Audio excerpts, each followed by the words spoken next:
Let's see if we are live.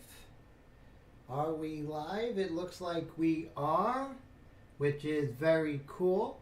Which I just filled out. I can just see there's like a 6-second delay.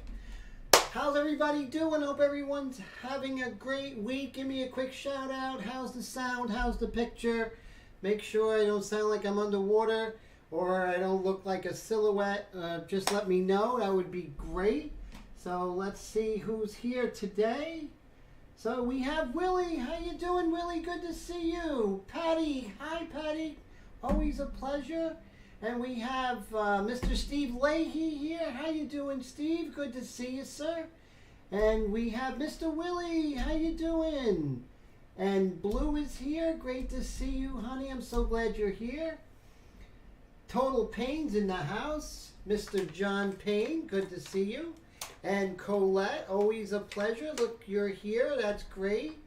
And then we have Mr. Brad. How are you, Brad? How's everything? John Diekman, all the way from Wisconsin. That is so cool. And I hope it's getting warmer over there. And let's see who else we have here today. I think that's everyone. But those are the people who are supposed to be here. So that is so cool. And so it's so good to see everybody. You guys are amazing. Hey, Matt, good to see you. How are you, sir? So glad you made it. So here we are, part 5, which is really nice, and I'm happy about that. Nameless, how are you, sir? Good to see you. Drinking water. Because, I have to always make sure that I keep myself detoxed. Don't forget me, Nameless, whatever you do. So glad you're here. Very, very glad you're here. Starting the day off with 11 concurrent viewers, which is really nice. We're going for 30 concurrent viewers today. I'm just putting it out there, seeing if you guys could make it so there's 30 concurrent viewers. I haven't had 30 concurrent viewers in over a year. So if you all can do that, that would be quite excellent. So let's see if we can make that happen. Ask your friends to come in and say hello, to stop in, have a cup of coffee, and talk about art, We can talk about anything while I'm painting. It doesn't matter. And if you have any questions while I'm painting, it's always great. So those of you who aren't here, my name is Timothy John Luke Smith. I am a classically trained artist who is trained in oils, watercolors, pastel, graphite, charcoal, you name it, the whole thing. Paul, how you doing? Good to see you. Your airbrush is done. Going to be shipping out this week. So I came into airbrush later. I was always told that airbrush was something I should stay away from. So I stayed away from it, being the dutiful student I am. But as I got older, I started experimenting, and I love it. And so here we are. So after me doing this for about 12 years, I'm starting to teach it, and it's really great. And that's very exciting. Oh, thank you. Willie says I should have 3,000. I appreciate that, my friends, so very much. Nameless says all your friends are here. Well, that's cool because you have good friends here. So it's not quantity, but quality, right? So now I'm teaching airbrush, but as you can see, sometimes you can take the you can take the pastel out of the airbrush artist, but you can't take something like that. I don't know. Take the boy out of the city or something like that. But my roots in in pastel and oils are always going to be there. I ran into some trouble earlier where I had some gray shift due to the white acrylic on top of this light colored lilac type of paper here. So I fixed it by going in with pastel. So that's the good thing. So it's good to see this because you get to see how somebody will use anything, any trick in their book to fix a wrong. And that's exactly where we are today. So I'm glad you're here. If you're new here, hit that like button and subscribe because you don't want to miss. We do a lot of cool things here. We have a lot of great people here. We have some giveaways and all kinds of really fantastic things. So, you know, be a part of this community. It's a community that cares, and it's going to be something that you are going to look forward to Wednesday nights. Trust me, guys and girls. Wednesday night is a happening, not because of me, because of everybody. And that's what's important. So, all right, so let's see if we can lighten this up. Enough talk, more painting, right? That's what I'm saying. Okay. So when I was looking at this, you always have to have a game plan when you're working. So before I came online, I'm like, what's my game plan? My game plan is to lose weight and drink water. No, not that game plan. So basically, I want to warm up this shadow on the side of her breast and on the arms. You can see how nice and warm it is. So we're going to do that. So off the camera here, I'm doing a little mixing, and I'm going to mix a little bit of orange, a little bit of a kind of a dark burgundy color. And then, of course, we have the flesh, which we'll represent by a little bit of Naples yellow and a tiny bit of yellow ochre. And then we put all that together and put it in the oven for 350 degrees. No, that's not it. Let me go ahead and see if I can get some of my triangles here. There we go.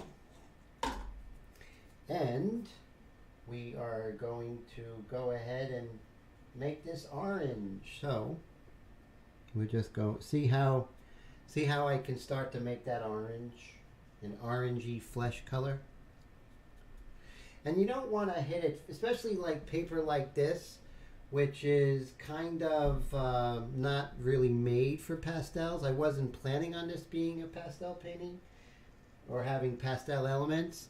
So you have to make do with what you have, and you have to deal with what you have.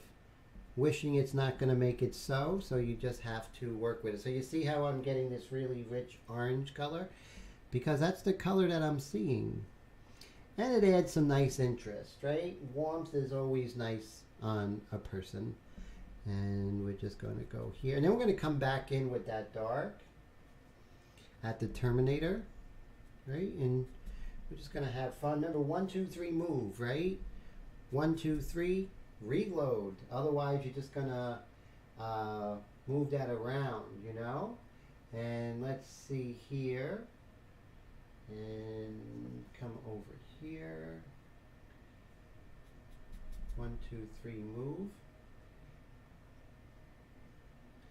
So Nameless says that he loves pastel and the piece is looking great, but she does have a kind of pale, pasty skin look.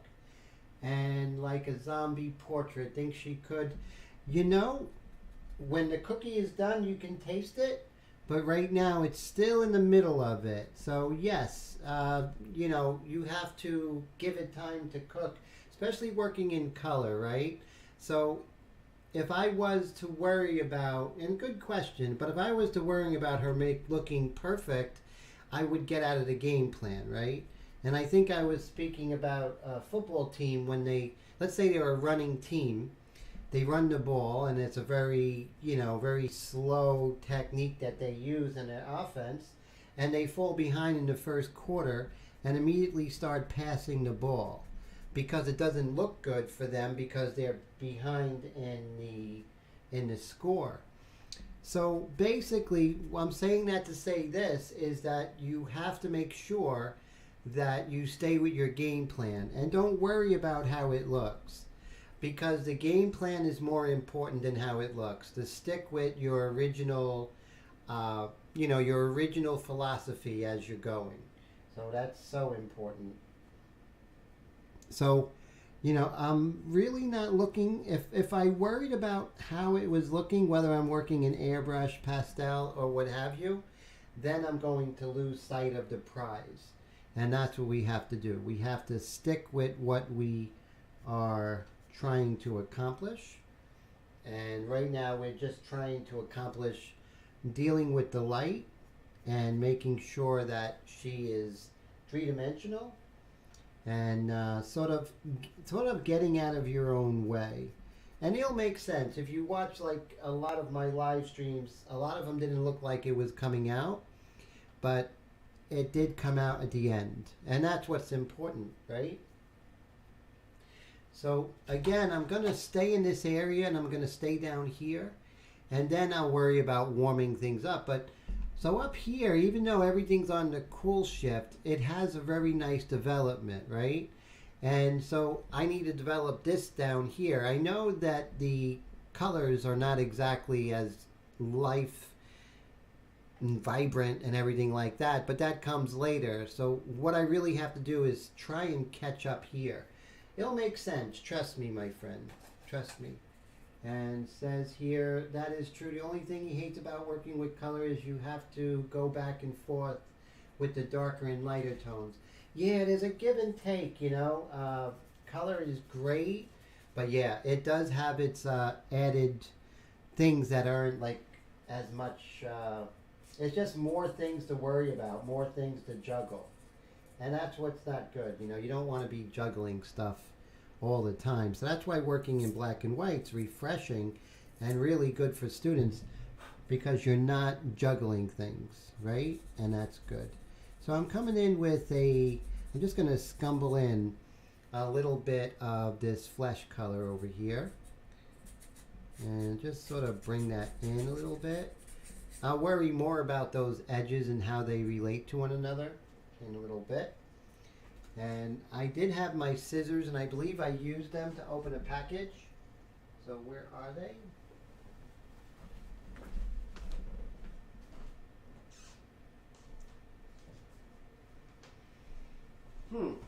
Let's see. Where are those scissors? If you were scissors, where would you be? I'll be right back.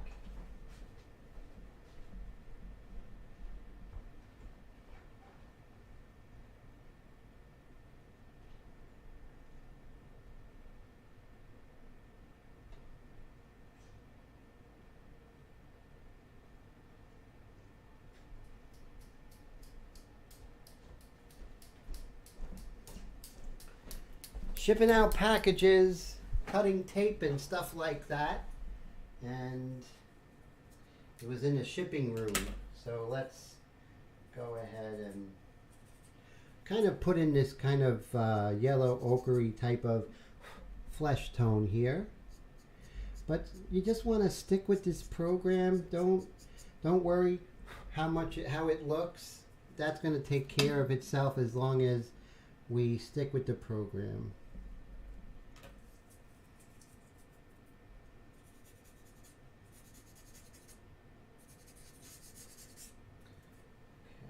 So we have this kind of yellow ochre color, and we can sort of make this turn here.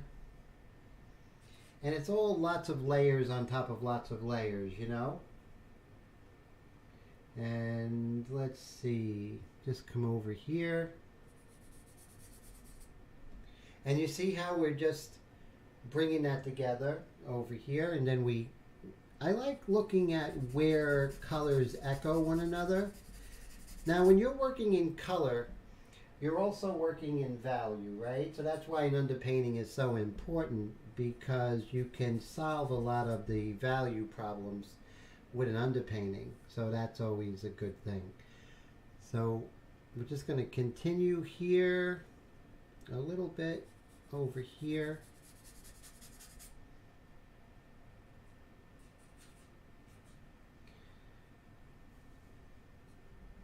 And guys, don't be afraid to ask hard questions. You know, I can take it. So any questions you do have, you let me know. No problem. That's what this is for. These live streams are not about me. They're about you all. When I do my artwork on my own, that's about Tim. But this is about you. This is so you guys ask any questions you want. I'd rather you ask questions And because I want you all to be successful with your painting. That's so important to me. I've done live streams since my first live stream was in 2016.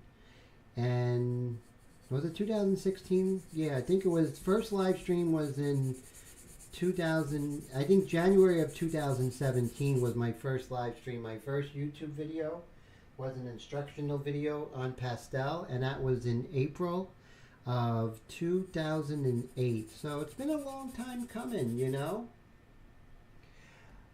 So Blue says she's always afraid of going too dark. That's a very good fear. Listen to that. That is like really important. Too dark, too early, too bad, right? It's too sad. So you definitely don't want to go too dark. That's a good thing. That's good instincts. You want to keep that. You can always go darker, but you're going to have a heck of a time trying to go lighter, right? So you see I'm going a little bit darker over here. I can always come back a little bit lighter. And so let's come in a little bit here.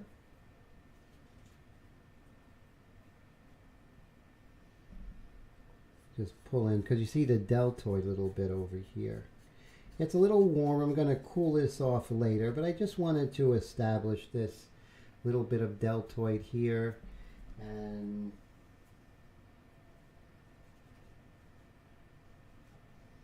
maybe just a little bit over here. So you see how we're just slowly building this up. I'm not really caring about anything except building up a surface texture. At the same time, trying to get some of these values together. Like I said, this surface is not what I would normally use for a pastel, because you want more of a tooth when it comes to pastel, something that's going to grab hold of that pastel. So, all right, so now we could address, before I do that, let's move over here.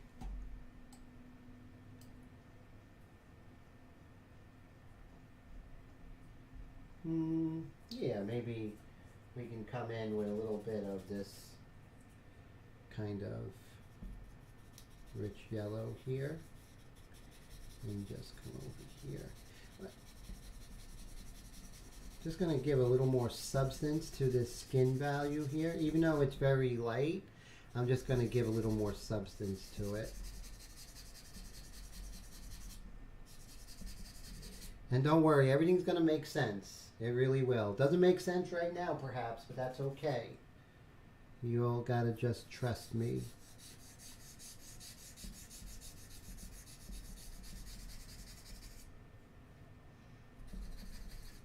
All right, now, over here underneath her chin is a good place to start. It is a kind of yellow ochre color, but if I really look at it, it has a little bit of orange to it. So I'm going to get some of the yellow ochre, just a tiny bit of this orange here. And then I am going to come in with a darker brownish color. And I'm just going to play with it and see if this works. If it doesn't work, we do something else.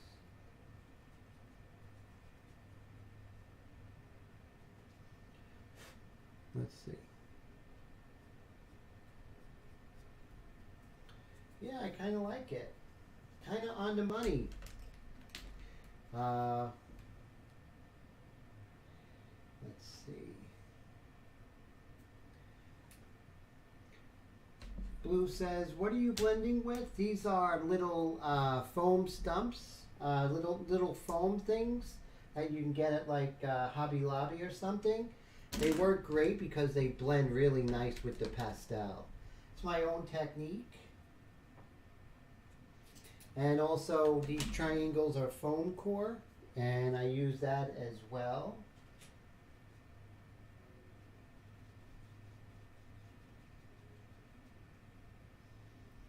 Let's see.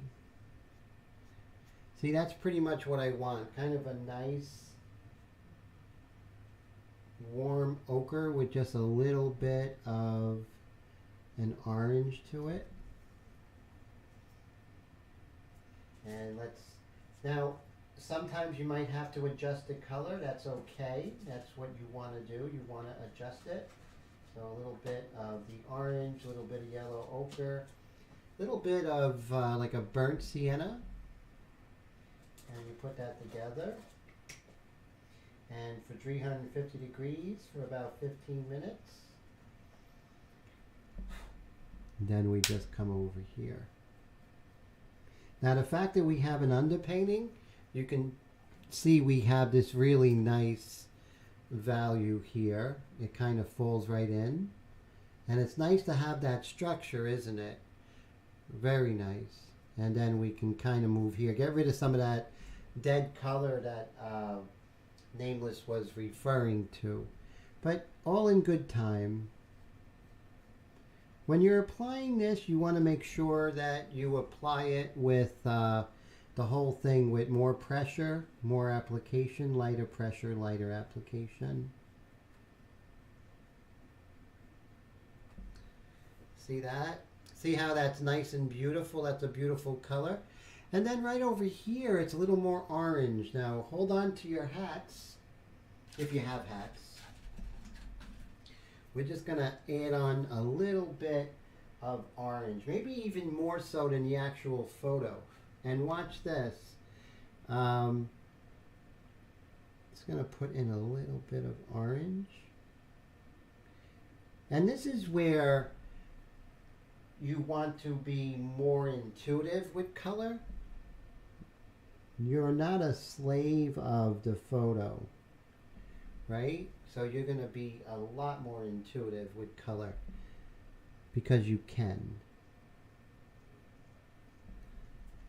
See how just putting a little bit in there? So as you see, Nameless, it's like, yes, it's not where you start, but where you are going. That's what's important. So you see how that's really beautiful. And then we could say, okay, I see that color a little bit more.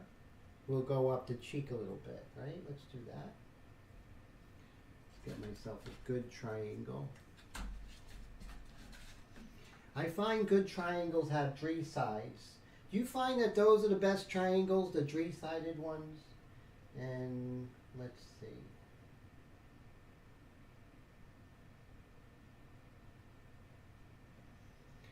We're just going to bring some of this really nice value up here. And like I said, we're just going to slowly build this up. Rome's not built in a day. At least that's what the history books tell us.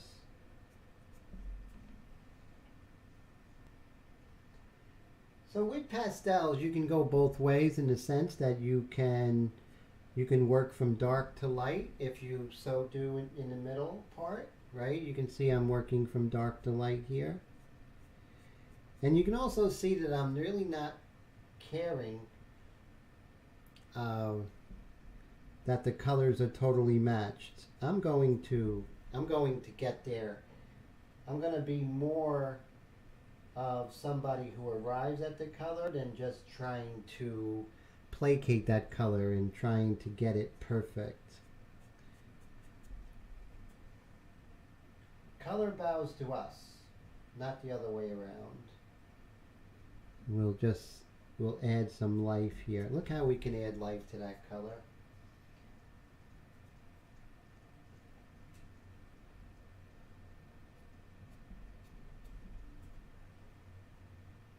And if you find that the color is, you know, giving you trouble,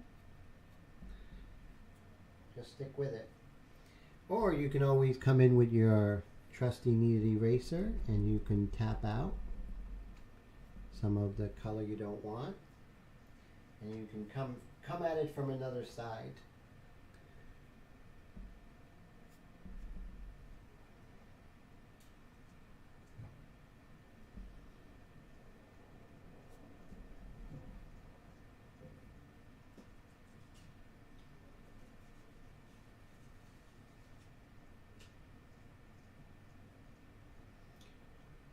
cool. No, it's great that you're working, Mr. Nameless. Keep it going. And go at your pace, right? That's what I say. We should go at our own pace. And I'm looking for a rich orange. And somebody who makes a lot of money is orange. Let's see. So here's kind of a rich orange. We'll come over here. And we'll just like that. Just bring in some really nice color, aren't we? Just like so.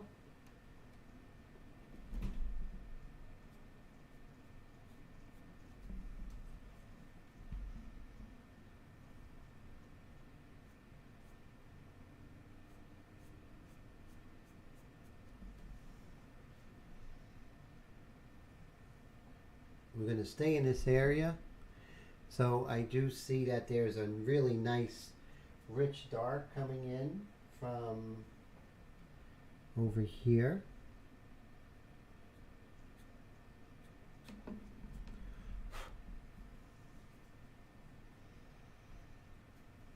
Oh, over here there's something nice here. I just want you to stick with it. But the thing is, when you work in color, you want to make sure that you have a really good foundation in black and white, because it takes more understanding of more things at the same time, right? I'm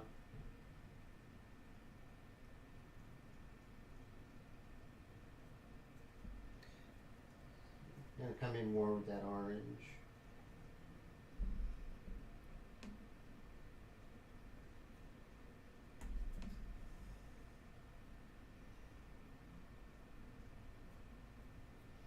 Then right here we have, see if I can get that picture here, less glare. Less glare, more mazy, that's what we want. So we're going to come in with a really nice Naples yellow. Now when you're working in Createx or, you know, some of the more of the airbrush lines, you don't know the classical names of a lot of the colors. And so Naples yellow is like a classic neutral yellow. That's something that I'll refer to those colors because that's how I was trained. And so this is going to be Naples yellow, maybe a little bit of yellow ochre with just a tinge of white. So I love Naples yellow. I would say probably a good, I would say at least 40% of my flesh colors have Naples yellow in it. And that's whether I'm doing somebody with a dark complexion or a light complexion.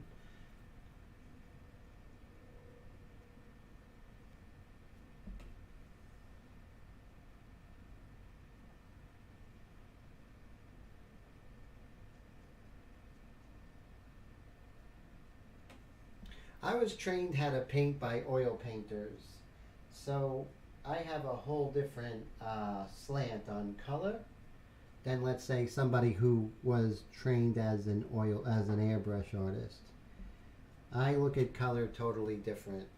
So you're definitely going to see some contrast between me and a typical colorist from that world, which is good. Hey, there he is! Mr. Roy's in the house. Good to see you, sir. And then we have Rick. How you doing, my friend? Good to see you. And so you see how I'm just bringing that in. And if I don't like it, you can always come back with Mr. Kneaded Eraser. And you can tap that out. Just like that. And same thing. So you're going to see a little bit of this yellow ochre Naples yellow color. We're just going to bring that over here. So color in nature is, thank you so much. I appreciate that. Color in nature is really pretty grayed out. You know, it's very rarely out of the tube, right? Very, very rarely do you see it out of the tube. And there's some white coming down the pipe, but just like an airbrush, you know, I I just calm that down, that proclivity to want to go in with guns blazing and everything. I'll just take my time. Thank you, Blue. I appreciate that. Blue likes that she has color as opposed to the other demonstrations that I did.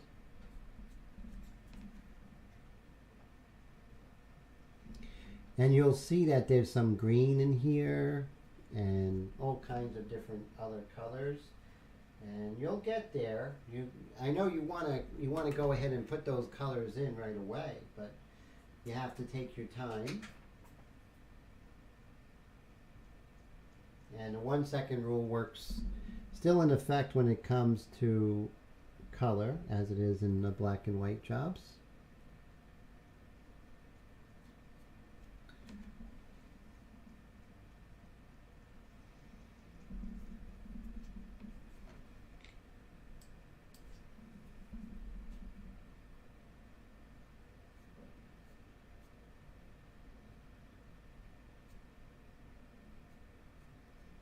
We have some really nice pinks over here, so let's work on the pinks.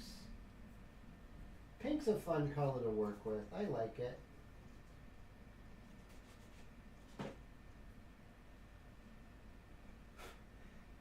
And like I said, you can always light pressure, light application.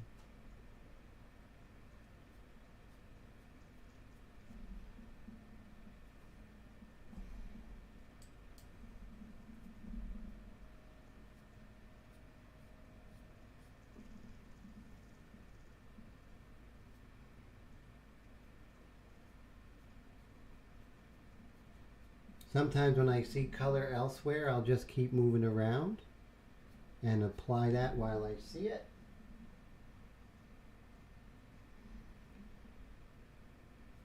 Aye, that's not a good color. Sometimes you pick up something you shouldn't have, and that's the case right there.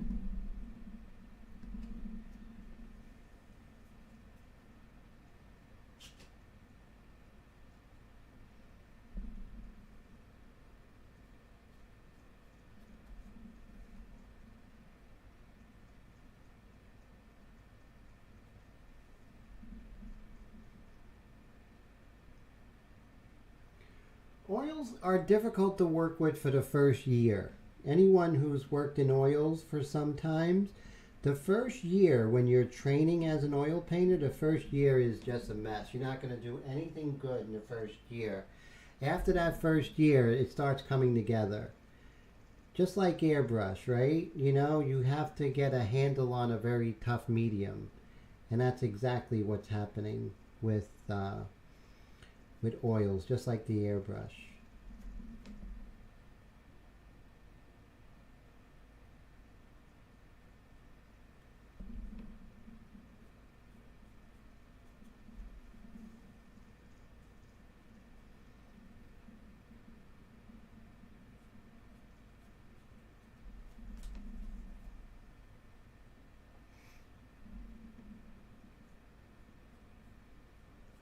And if you're tenacious and you stick with all these different colors in the face, it's going to come together. I promise you.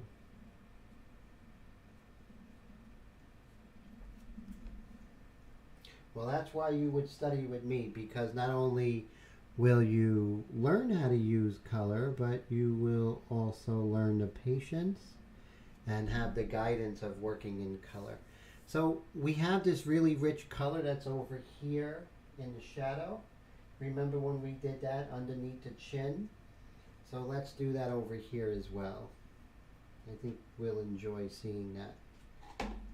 As soon as I enjoy seeing my scissors.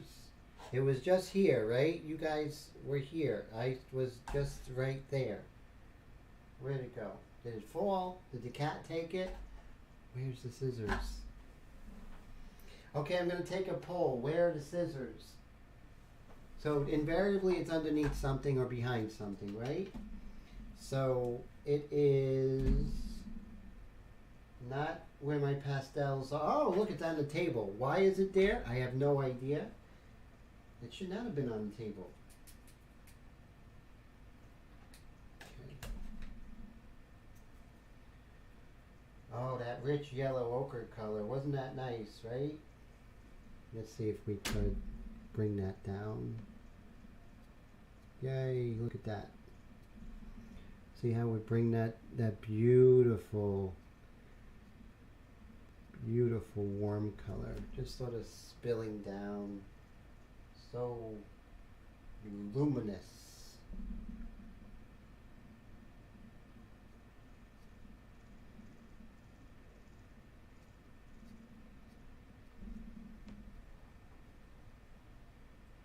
And this is how I'm not even thinking about color in the face or anything like that. I'm just thinking about, you know, paying attention to Maisie. How beautiful the light is on her. That's all.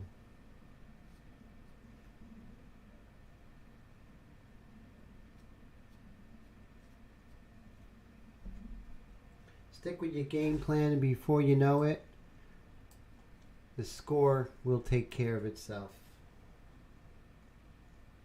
So here's something I would do. I would usually get a piece of foam core as opposed to these little foam things, because the foam core has a different kind of feel. You're sort of scumbling it in. You're scumbling in that color as opposed to, you know, brushing it like, you know, almost like a paintbrush on the surface. So let's see. That's warm. Even though it's yellow ochre, it's warm. So I'm going to put yellow ochre with a little bit of a cadmium orange here. See that? I'm just going to scumble that over. I'm going to sort of pay attention to her.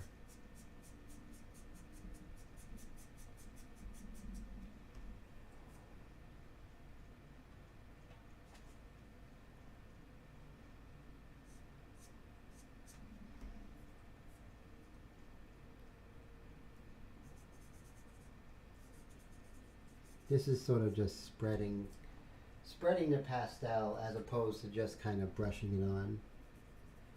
Sort of a scumble technique. And it does two things. It actually will apply the pastel and also kind of blend one value into another. And this is how you could begin the turning of the form. See how it's starting to turn? See that?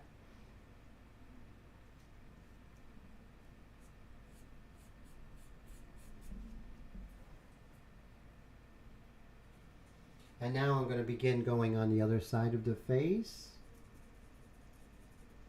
and create that balance.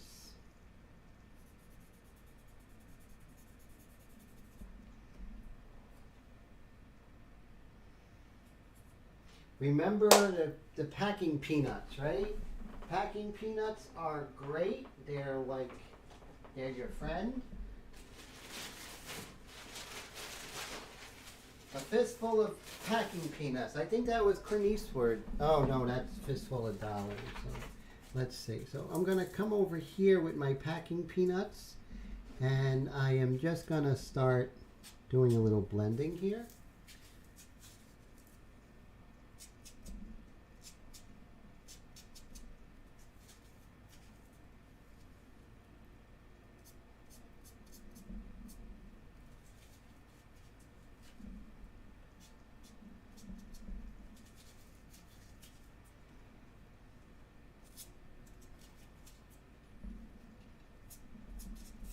What you're doing is you're assimilating a lot of this stuff, and you're going to come back.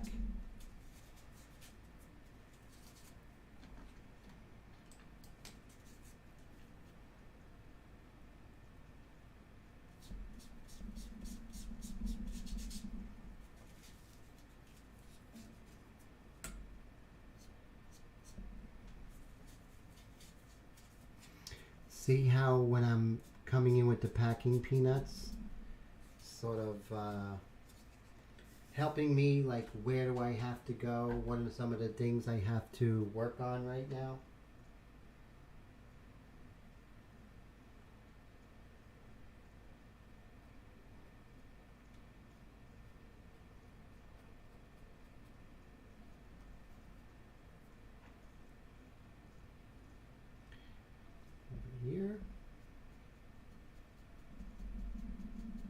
Don't be afraid to lay in color and move around and stuff like that. Don't be afraid to do that.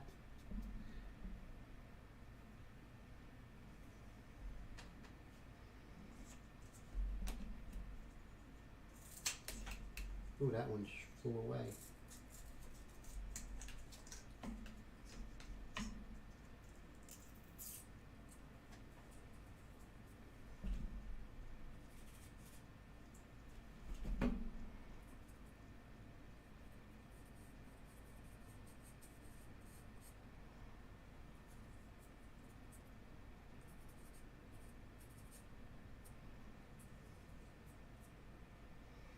Okay, let's move on over here a little bit. Something fell. I hope it wasn't important. And there's a little bit of a nice, beautiful pink. She has beautiful pink in her skin here. Just gonna blend that in. Establish that. Beautiful pink here. Many, many layers in color. When I work in color in airbrush, I work very much the same, just layering values, arriving at a color. We're not billboard painters. We don't want to mix a color. We want to feel it out. We want to be intuitive. We want to paint like Rembrandt.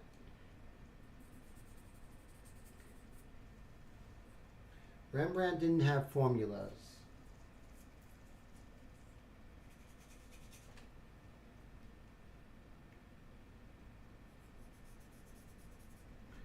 So you want to feel like, where are the greens, where are the blues, where are the reds?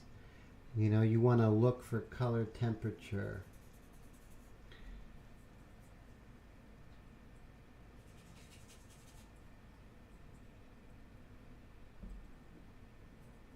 Some really nice pinks.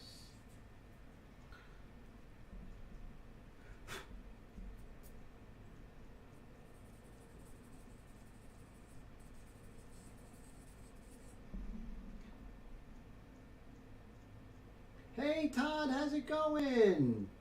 How are you, sir? And let's see if I missed anything. Oh, Brad says it's cold. Wow. Omos, how are you, sir? Good to see you. Marcus, how are you? How's everything? I'm so glad you're here. Sorry I didn't see you. I was knee deep in color.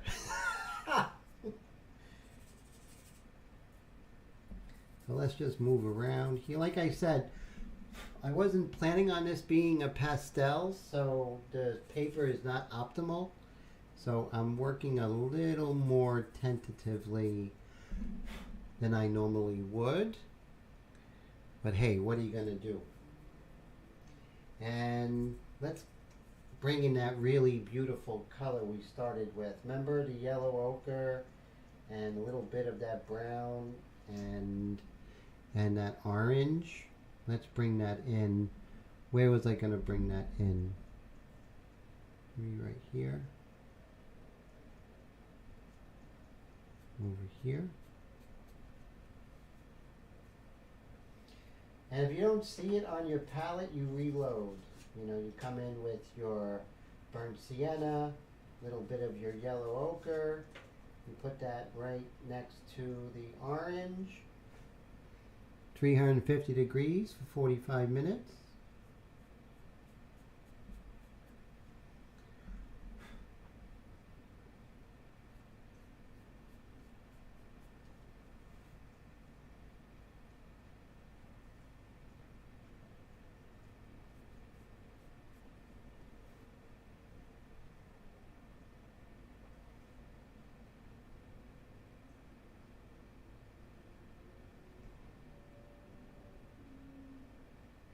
Always remember, you want to arrive at the color. You don't want to, you want to mix at the color, right? You want to try and get the color to your best of your ability at initial shot, but don't sit there and, you know, continue mixing and a little bit of red and then I'll be right back and I'll put a little bit of blue in there and everything like that. No, I'm trained that you have the model in front of you. You don't have 45 minutes to mix a color. So you want to feel it out. And that's how I'm trained. I'm trained so you can get to that color eventually.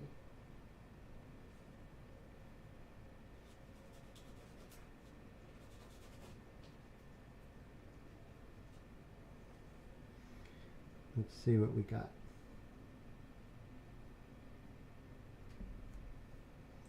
See that?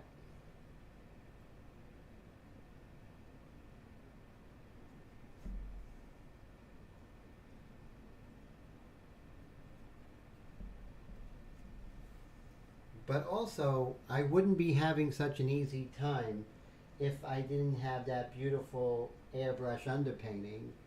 Hey, how you doing, Miss Harris? Great to see you. Oh, that's wonderful. Miss Harris, Fuzzy is one of my students. She's such a great person. And so I'm so glad you're here, and I look forward to our class together, definitely. One of the hardest working young ladies ever. And how you doing, Paul? Thank you so much for that with the super chat. I really appreciate that. Thank you so much for supporting the channel. That's always amazing. Look how dark I got right there. So I just have to... oh, you're welcome. You're welcome, Fuzzy. And we'll just come over there. And let's see. So now we have this. And let's come and do her Cupid's bow. That is so great, Mr. Paul. Thank you. I just finished Paul's airbrush. It's on its way. Well, it's not on its way out the door, but it's packed up and it's going to ship out tomorrow. So one thing is I really take the airbrushes seriously. You know, I know everyone counts on it, and it's so important that it's perfect when it arrives. And the event, you know, once it's out of my hands, it gets knocked around. You can always contact me and we'll do a video chat and we'll get it working. But that doesn't happen too often. Oh, so Marcus wants painting too. Okay, cool.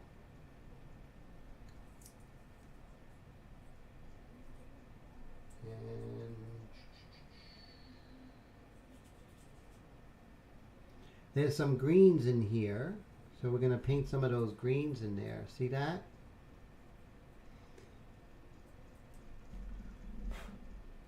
So if we're to zoom in,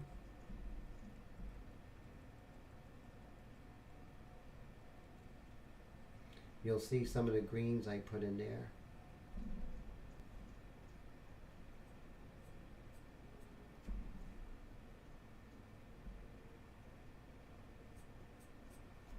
And like I said, you see how there's color temperature changes? That's very important. So you're going to see color temperature changes.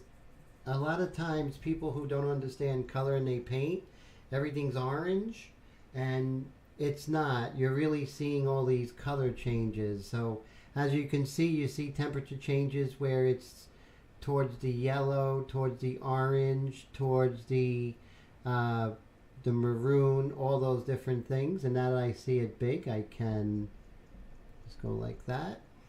And just like if I was airbrushing, I'm not gonna go ahead and do like really tight detail or worry about that just yet. That would be a little premature. Definitely glasses territory. What am I trying to prove? Let's see.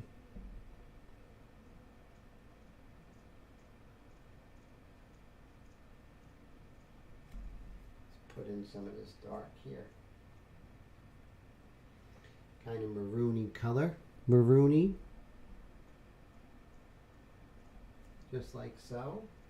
Clutch, how's it going? Good to see you.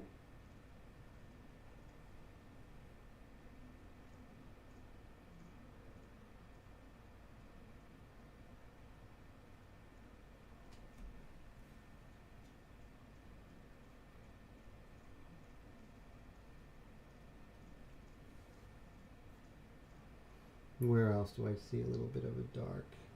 Right there. And maybe a little bit over here. Just like so. And now we want to come in with that really nice orange. Remember we had that orange that kind of gives a nice luminosity. I know it's not a color, it's not a word, luminosity, but I like that. So that's my word, luminosity.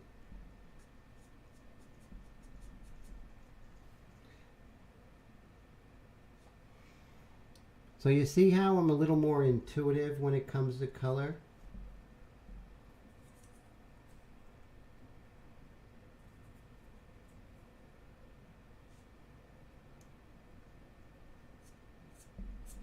It's more my classical training.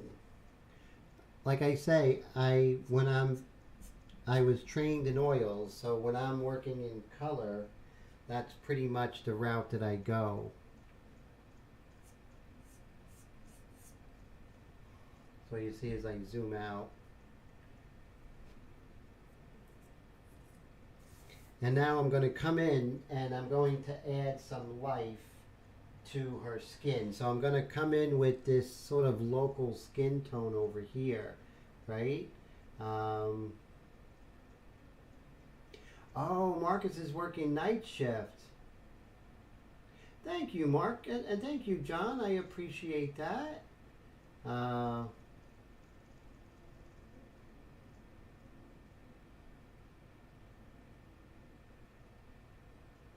And so Nameless said he wish he had a fistful of dollars, brand crisp $100 bills.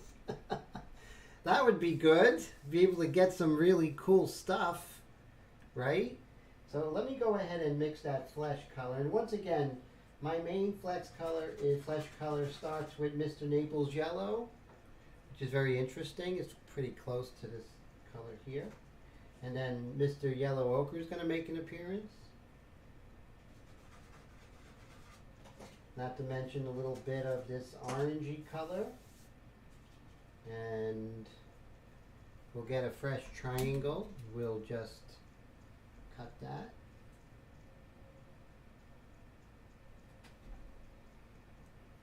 And what we're going to do is we're just going to make our flesh color. Doesn't have to be perfect.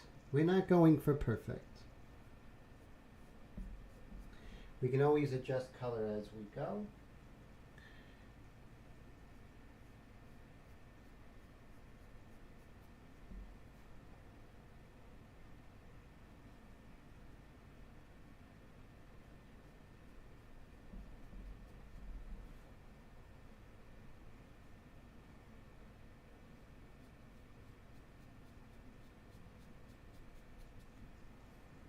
Maybe we'll scumble it in a little bit. Goes the foam core.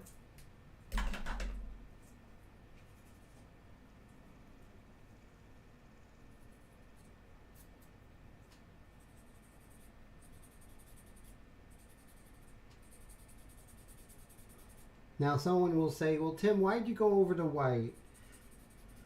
Well, the very white part, the very light part, that will be done with a thicker pastel, much like working from thin to thick or thick over thin. And that's what oil painters do, and that's what I like to do when I'm working in pastel. Of course, when you work in oils, you don't have that ability. Everything's thin, right? Everything's thin.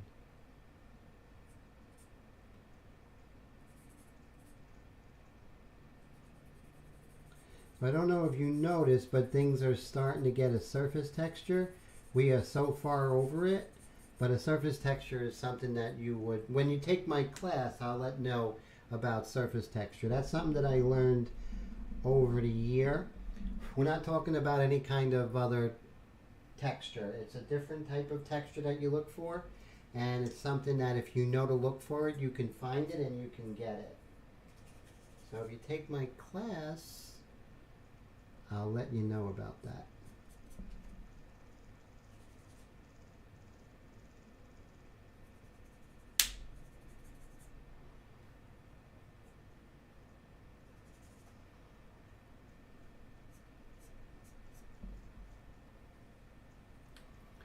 So I'm going to go a little bit thicker, and I'm going to use one of the regular foam cord, and I'm going to come in with a darker, a thicker application here. Like I said, I wasn't planning on going in with color, and so I'm kind of reacting to this paper that's not a pastel paper.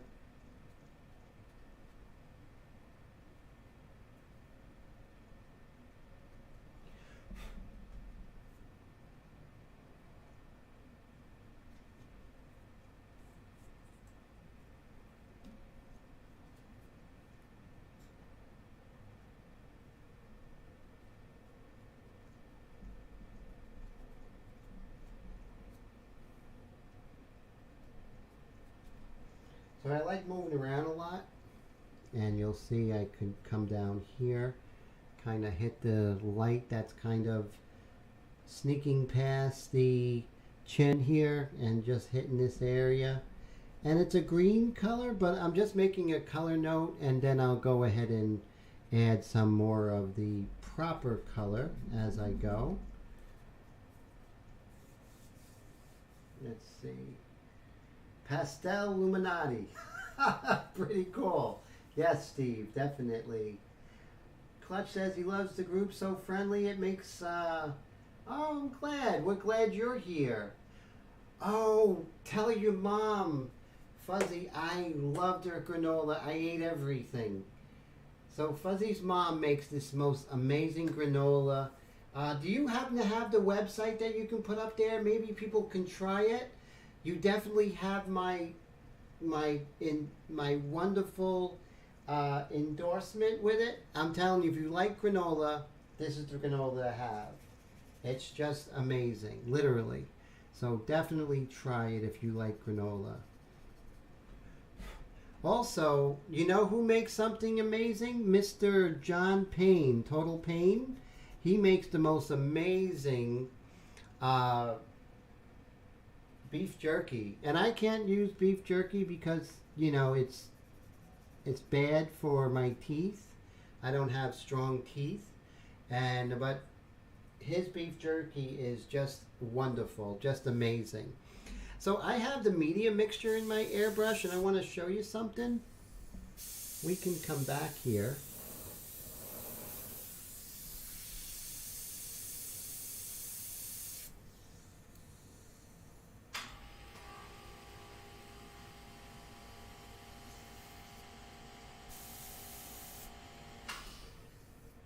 And we could use the airbrush to do our thing.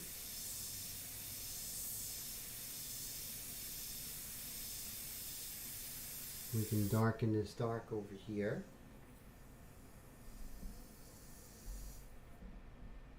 Yes, definitely. In the classes you get much more in-depth. Oh, definitely. I would appreciate that, Marcus, if you send that. I would love to see that. Definitely. Paul says she's looking good. I'll be taking your classes soon. Oh, the laptop is ready. That's exciting. I am so looking forward to working with you guys. And so that is so exciting. And I remember, so Todd, how you doing if you're out there? Just giving you a quick shout out. Nameless says, he loves Jerry and granola. Anyone share some recipes? Interesting, yeah. Granola is great. But Fuzzy's mom's granola is out of this world. I ate all of it. I ate all of it. There's a beautiful dark over here. I'm just going to come here with the...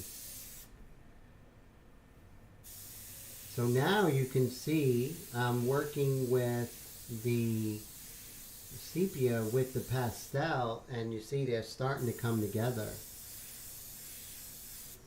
So let's speed things up a little bit, just a little bit. We'll just raise the roof. Okay. I'm just going to put in some of... I'm going to put in a couple of highlights, just to show you where I'm going. It's like, Tim, where are you going with this? So these are the things right here. See how they're called door hangers, and you can get them at like a Hobby Lobby or something like that. Good to see you, Todd. I'm glad you're here, sir. Granola and yogurt's a great combination. So what you have to do, you have to sell that, and everyone try it. It will be amazing. So Willie, how'd you do with the snow over there if you're still out there? Willie works in the morning, so he might not still be there. But how did the snow go, sir? The snow go. See how I can make these? Bada bing, bada boom, no problem. See that? See that? No problem. Bada bing, bada boom. Just like hair gel. There you go. So now I have fresh triangles. Remember, the best triangles are the ones with 3 sides. I find they're the most effective. And so I'm going to come in with some white. And I'm going to use a soft pastel. A softer pastel.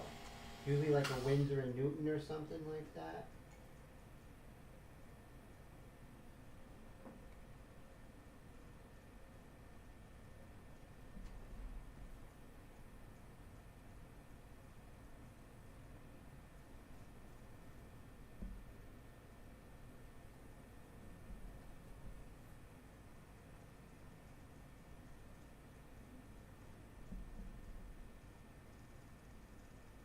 Am I using pot pastels?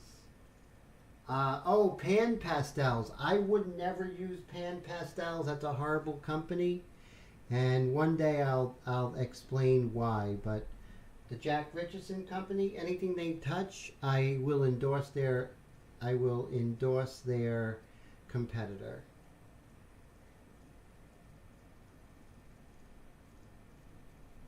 Yeah, hate pan pastels. Hate them. Hate them with a passion, but I can't explain it right now, but I will. I know I'm not supposed to hate. Deep dislike, disdain, but I know I'm not supposed to hate. See now I'm getting dynamic range, and can you see now, Nameless, how it's starting to make sense? I'm even going a little further right now just to illustrate a little bit.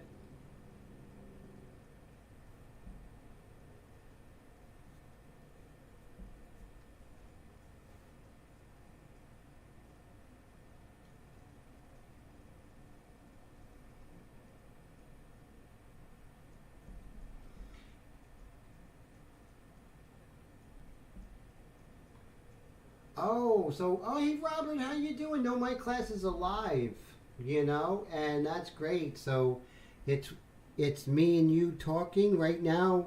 The class sizes are still small, and most of the time it's going to be one-on-one. So that's good, and it's always live. So it's the only classes I think that are like this, where we work together on a project. So it's like working together with someone that is helping you, and then you have someone demonstrating what I'm saying. So most of my students stay with me for over a year now. And so here's a quick rundown on why I do what I'm doing. So I don't believe in the workshop mentality. The workshop mentality for me as a teacher, I get you for 4 days. It's 8 hours a day. And yes, you're going to learn a lot, and that's great. But we're talking about retention. So let's say with my class structure, you get 1 2-hour class, which is a very small, most likely one-on-one, maybe 2 people. And we work on the same project, and we go from beginning to end, no rush. There's a 2-hour group class that usually has about 6 or 7 people in it, and we do different topics along with the airbrush. So those 2 things. So you have 4 hours of instruction every week. So you take that 4 hours and you times that by 52. So let's just do the math. because I'm not good at math. Certain kind of math. So let's say, well, I have to move me out of the way. Now, where is my calculator? Just like the scissors, it's behind something, right? There it is. Okay, found the calculator. Come over here, Maisie. Okay, so we have 4 times 52, and that's 208. And so that, if you divide that by an 8-hour day, that would be in your, let's say, your workshop, right? So you divide that by 8. No, because you're going to have lunch. So you divide that by 6. So in a year, you're going to have 34.666 days of learning. And with art, it's cumulative. It's not, ingest as much as you can and get it while you can. Get it like it's hot. No, you're going to learn over time. That's how I was trained, right? Now, if I'm going to show you certain things, I could give you a general idea, but if you're learning with me and you're learning over a long period of time and it's at your pace. So let's say reason number 2 is study with Tim. Tim, I can't make it today. I got to pick up my son. His car's in the shop and I got to go get him.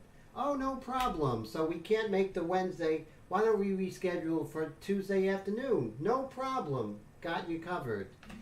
Next week, you're not feeling well. And I say, okay, no problem. So we'll make it up in the week afterwards. Right?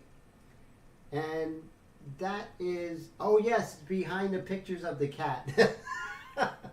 And so those are reasons why. Because that's how I learned. I do much better learning in a cumulative way. And remember, one of the things that is good about studying with Tim, these are the top 10 reasons to study with Tim. The other reason is that my students, they're all growing, and they're all growing exponentially. Why? Because no matter what happens, even if they don't make the group class, they're painting with me at least once a week for 2 hours. So 2 hours, so no matter what happens in the course of that year, right?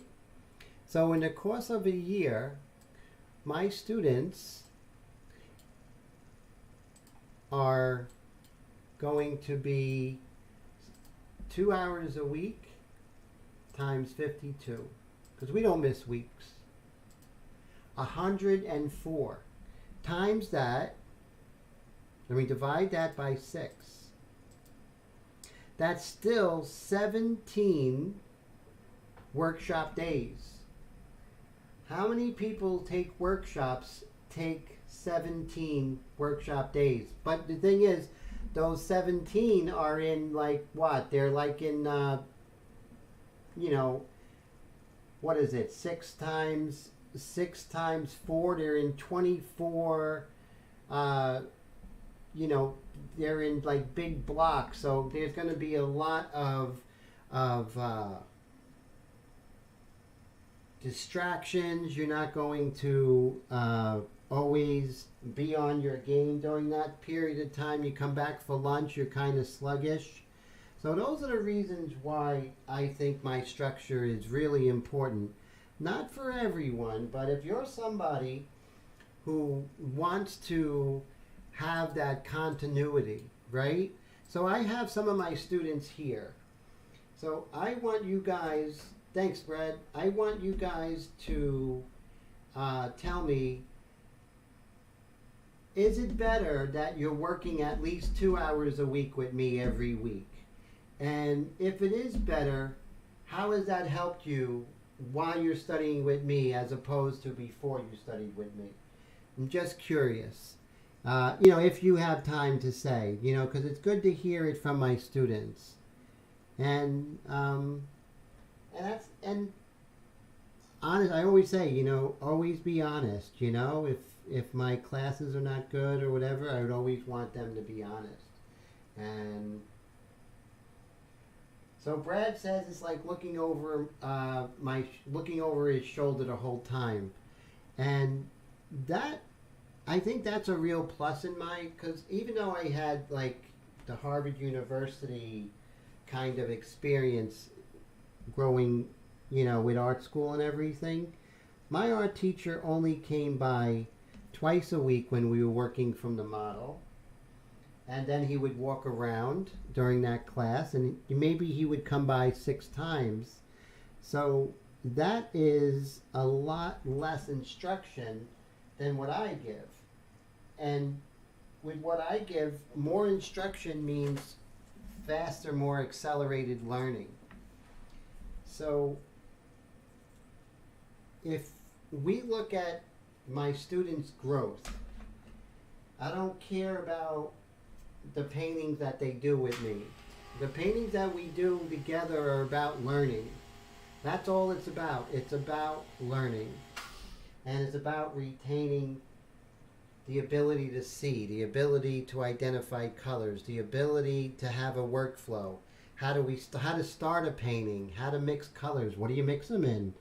That's all cumulative, and it's the work that they do on their own that to me really shows. So what they do on their own is my little badge of honor. When they show me like, hey Tim, I did this painting on my own in between class, I'm just blown away. Because you know what my goal is? My goal is to one day that my students don't need me anymore. And that takes time, right? And so, but that's my end goal. Nameless says, Tim, you've helped me just taking me through the live streams. I can imagine how good your class would be. Thank you, Nameless. That's a really nice compliment, and I really appreciate that. This is kind of a dead color, and I'll show you how I fix a dead color. So right here, you see how that's kind of blah, right? It's kind of black, and black's a good color. You always want to mix black, but perhaps we can make that a little more life to it. So we're going to put in a reddish color, maybe even something a little more vibrant. And you can even use pastel pencils. See this? Rules, there's no rules here. See that? I can come in and just make that a much more vibrant color. Same thing here. And thank you so much for that, Nameless. That's a very nice compliment. I appreciate that so much. I appreciate you all so much. So that's my philosophy. It's different than what's out there. And it's not better. It's just my philosophy. If that's something that works for you, then we're a good fit. If it doesn't work for you, we're not a good fit.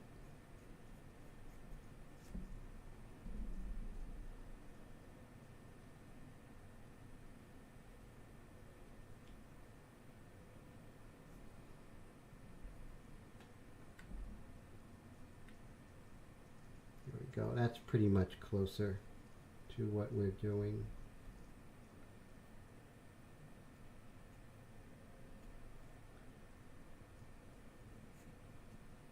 See how we come in with this little red to give life to some of these shadows?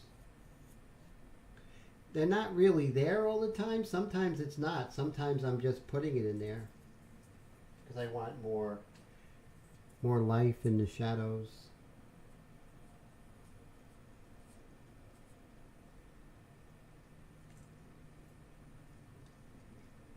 Okay, so that's pretty much, so you can see it looked dead because I think the color was off. So, I mean the color of the actual photograph. So, Brad says we take photos of our work and send them to him, and then he can put them up in a digital art program and show firsthand the subtle changes to make. Yes, definitely. That's a good thing to do, you know, to see your work. And And also, thanks, Brad. And Roy says his classes are great, but you still have to put in the work. Definitely. Yeah, you know, Colette and I were talking about how the muses work. You know, the mythological creatures, the muses. They're personified by these kind of ethereal women that, you know, inspire the artist. But they only come by when we're working, right? They don't come by when we're thinking. So we have to be working, and that's the thing, you know. We have to put in the hours, right? Put in the hours, and that's going to make everything come together. See, when I'm just sort of painting and not thinking, it works out a lot better, right? I'm just sort of doing it that way. And we have a pink here, some nice pinks. Remember, we have the pink color. Let's pull that over here. Where did I see the pink? Right over here.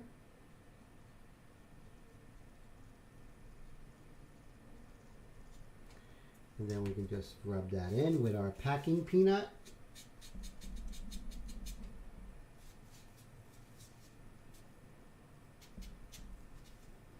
We can bring in some more of this really cool pink color right over here.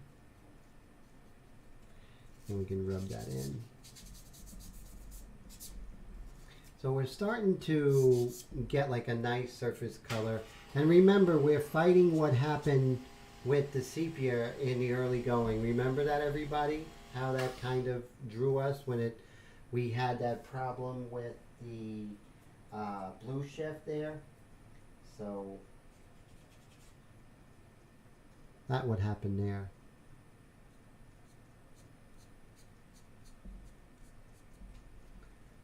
Go.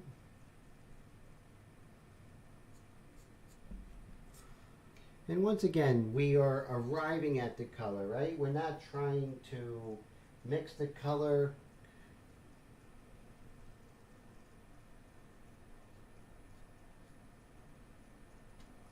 So let's see if we can do this. I don't know if you'll see this. Spell check. What did Mr. Oh. And what did Mr. Total Pain said? John said shirt staying spell check.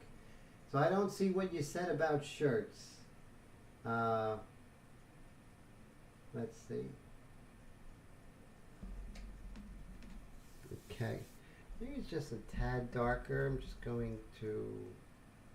Yeah. Okay, time to move away from the face, right? We did enough of the face. Let's move down.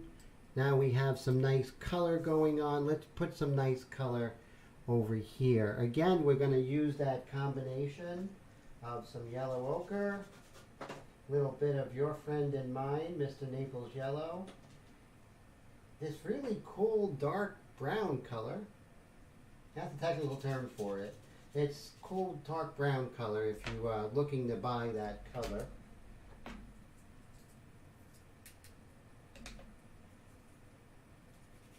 So if you notice, when I work in pastel, I have like a kind of different sense of humor. I don't know why.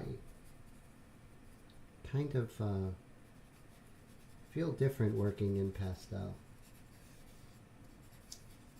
Maybe it's an alter ego. See how I'm bringing life into these shadows here?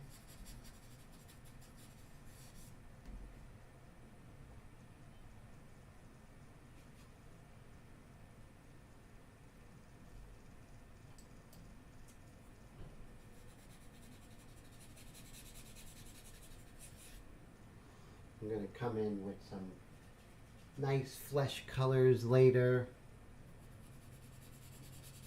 It's no worries. Look at there.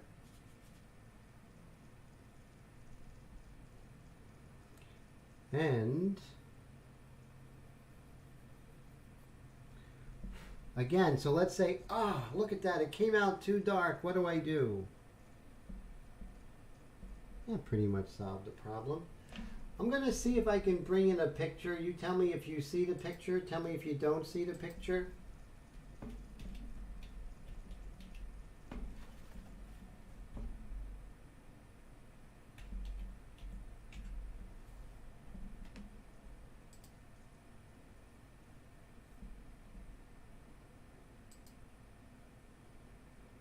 Okay. Do you guys see this picture in the live stream? I'm just going to check and see. I don't think you all see it. If I save it, I'm just going to see. Do you see the picture of Rembrandt or you don't? Because chances are it won't show up. So I have to do it a different way. Plan B's in effect. So, oh, thank you so much, Blue. Have a great night. Thank you. I appreciate the support always. And I hope you take care. And if you have any questions about pastel or airbrush, always ask me. Okay, Blue? Thank you so much. Robert says he's interested in taking my course, but he works full-time and lives in a motel room for the better part of his weeks. Fridays and Saturdays are his best days, but sometimes work Fridays. One of the great things, Robert, and I'm glad that you asked the question, the plus is I work around your schedule. I'm a full-time artist, so I can go ahead. You can tell me and say, Tim, I can do Friday, but I can't do Saturday this week. No problem. Tim, can I do Thursday? I check my schedule and I say, well, I can do Thursday in the morning, and you'd be like, no, I can do, and then we can say, how about Wednesday in the morning? So we can work it out together. That's the beauty of it. And so there's so many openings, and so don't worry about that. Don't let that stop you. And definitely work around your schedule. And that's one of the keys, I think, is all of my students are adults. And as an adult, we all have responsibilities and things we have to do. It wouldn't work if the classes were a certain time. You would have to take off work. And if you take off work, you're losing more money. And I don't want that to happen. I want pastel, I want painting and airbrush. I want it to be an add-on to your life and to enhance your life. I don't want to be something that's going to cause you to say, oh, okay, so I have to pay for the classes and now I have to take off of work. So think about it. If you pay for the classes, Robert, and then you have to take off work to have the class, so you lost a day's work, and now you paid my class, and that's another thing. And my classes are the least expensive as possible. Why they're inexpensive? Because it allows you to buy products that's going to help you better in my class and also better with your art. So I'm going to help you to get the materials you need to have a better workflow. Workflow is everything, right? You know, and together we'll get it so you could start a painting and get off the ground right away, you know? And I think that is really crucial. So Mr. John says he never held a pencil before 2019. Now I make nice portraits and shirts. Yes, you've come a long way. John's one of my students. And John has a lot going on, as all my students do. And I work around their life, and they work around my life. There'll be some days, I'll be honest with you, I'll say to Brad, I have this commission, I'm swamped. Can we do Tuesday? Brad is so cool. He'll say, no problem, you know, because I do the same for my students, right? So that's really important. And I see my student as friends. I really do. I care about my students, and I know my students care about me. And that's an ingredient of a good working relationship, right? So it's all about worrying about one another, you know, keeping the prices down so you can buy good products that are going to help you with your workflow. So those are the pluses. I had a very structured education, and So the classes I offer are very structured, but I also realize that structure causes a lot of hardship. So I take away some of that structure so, it could work for people with responsibilities and a life and wives and husbands and girlfriends. I don't have a wife or a girlfriend, so I could even work around your schedule even more because I don't have a life right now, but that's okay. I understand you all do, and I like working and making your stress less. And you know what's good too? Like Fuzzy is my student. She's wonderful. But she has so much going on. She's going to school. She works full time. Sometimes she'll say, "Tim, I need to take a break," and she won't take a class for 2 months, and then she comes back and we pick up right where we left off. So that's really, really important. It's not like something you have to do this right now or anything like that. It's not all that serious. There we go. So what I'm going to do is I'm going to start working on the hair because I think that will lighten up the values in her skin. So I'm going to take some black. Yes, black. Dun, dun, dun. People are like, don't use black. And I'm like, I'm going to use black. I don't care. A lot of the modern artists, the modern realists, they'll say, don't use black. Mix other colors to get black. And I'm like, sorry, going to mix black. Going to have to deal with it. Because you know what? You cannot get as dark, as quick as you can with black.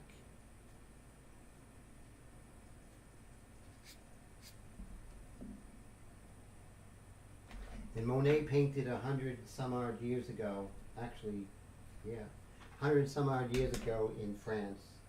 So I'm not painting like Monet. Great artist, but I don't have to paint like him. So we're just going to bring in some of that really nice color. Oh, John, have a great night. I'm so glad you're able to hang out with us today. So it's 10:58, which is almost at the 11 o'clock hour, which is really cool. So you see how I'm coming in with this dark color here? And that's lightening up her face, isn't it?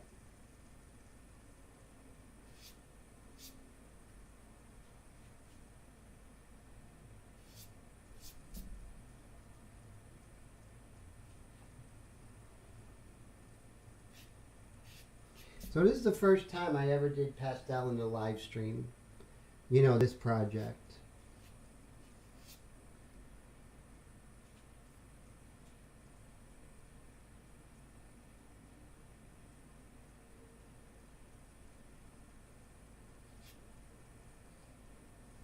So we were doing the Rembrandt, right? So let's go back to Rembrandt. I'm going to go ahead and save the image of Rembrandt. And then I'm going to come in. I just want to illustrate a certain point. Whatever that point is, I'll find out what it is. Let's see. So here we go.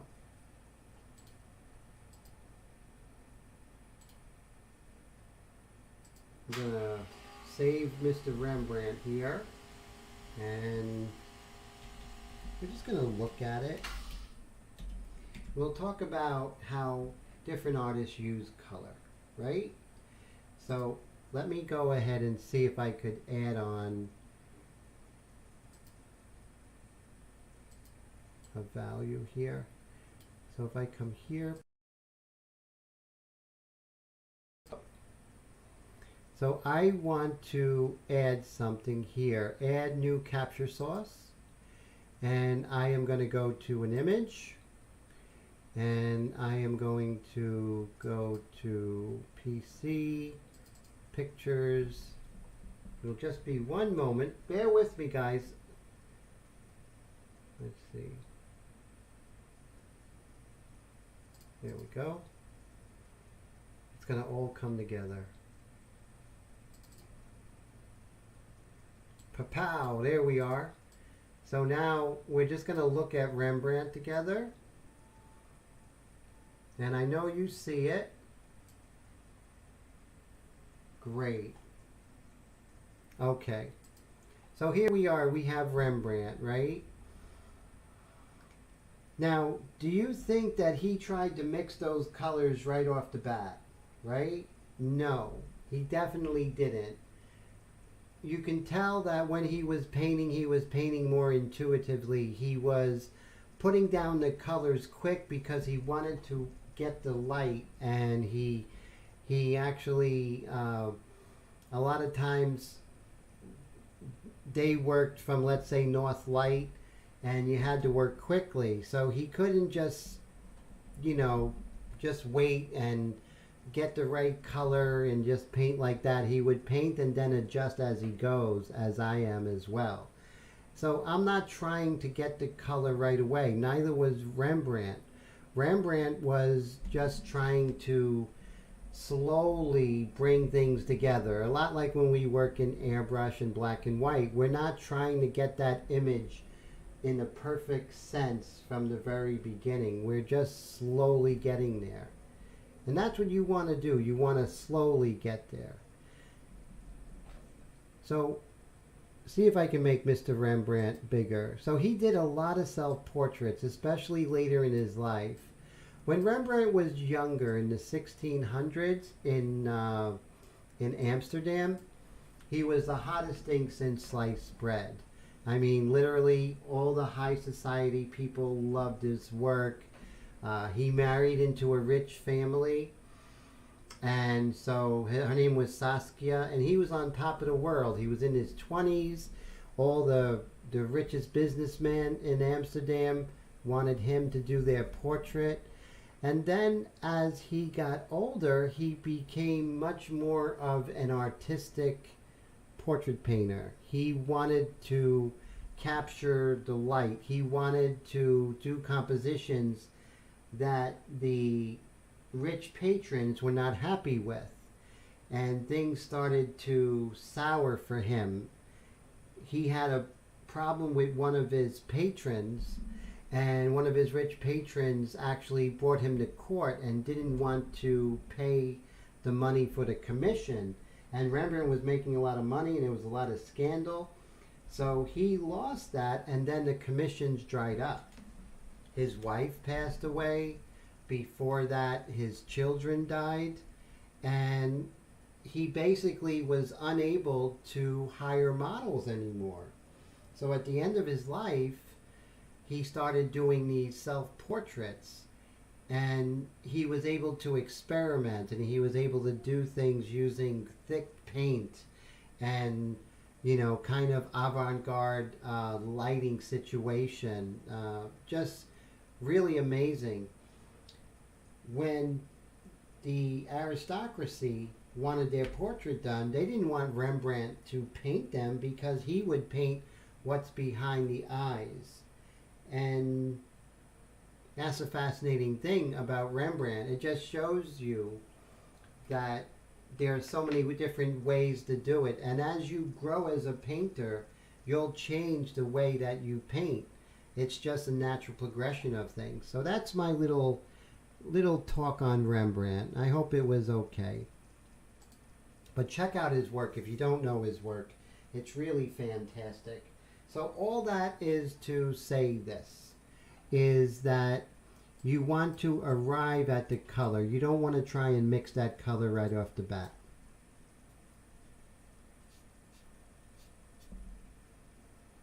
Because you're moving around, right?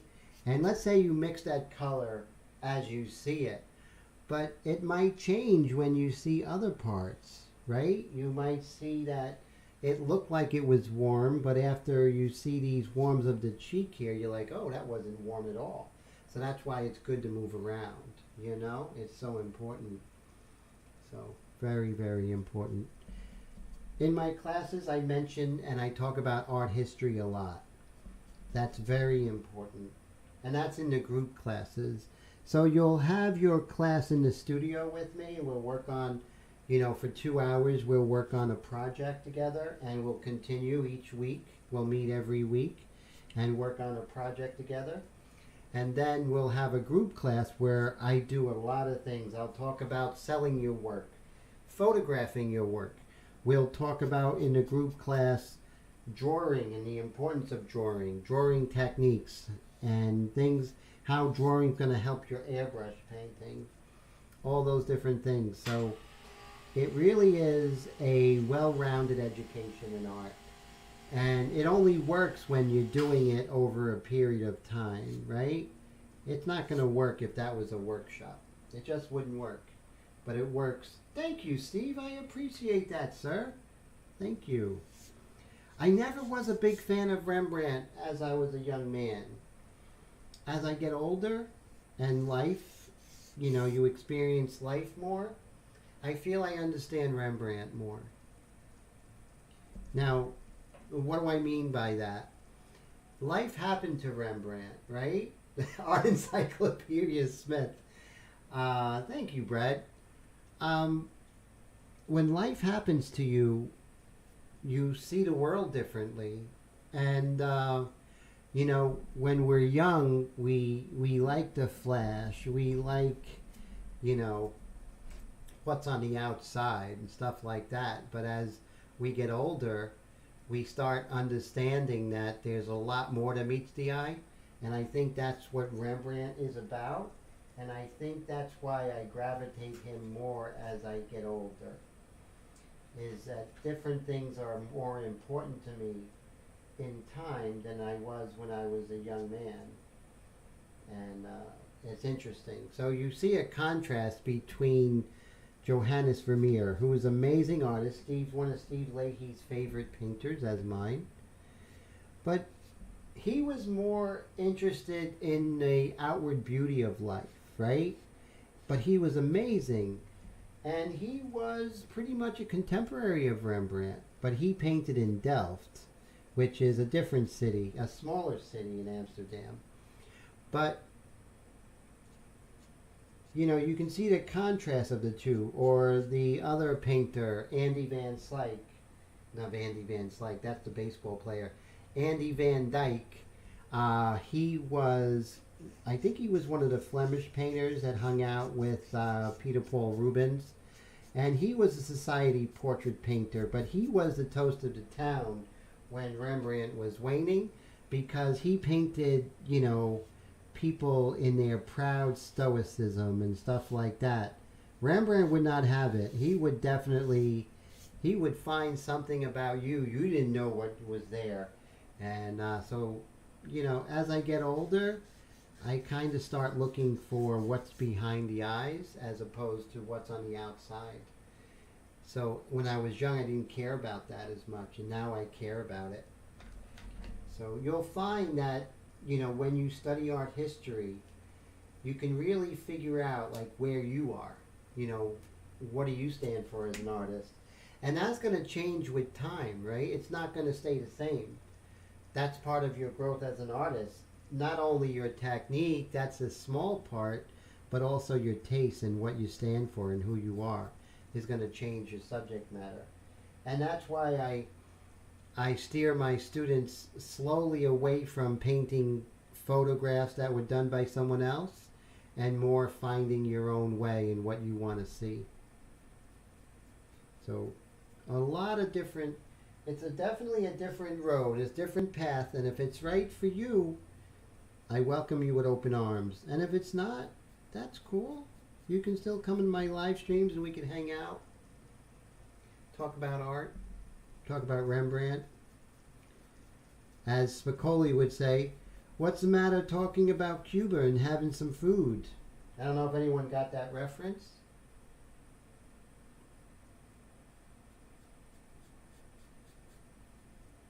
So did anyone get that reference about Spicoli?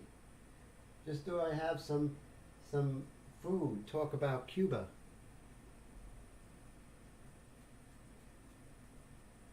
Nobody yet? Anybody? Voodoo economics?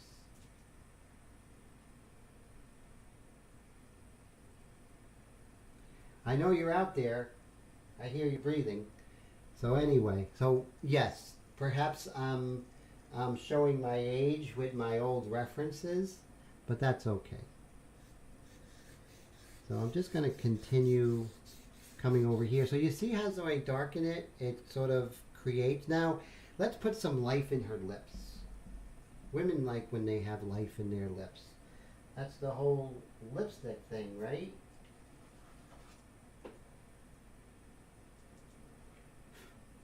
And I'm not trying to get the color right. I'm just trying to just add some color.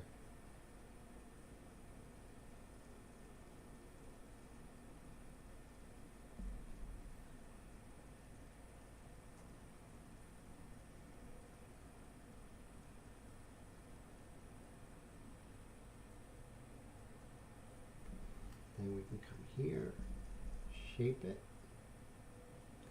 When you work in pastel, your kneaded eraser is just great. It really is.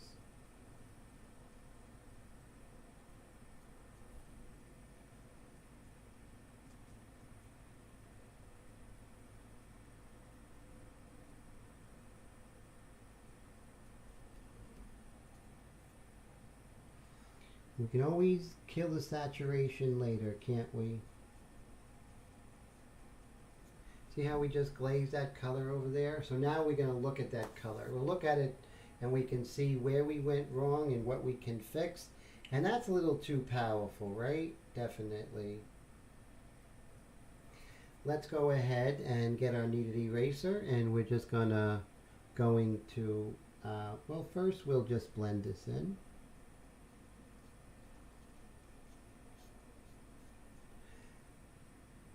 Then we'll do some desaturation here. Just tap, tap.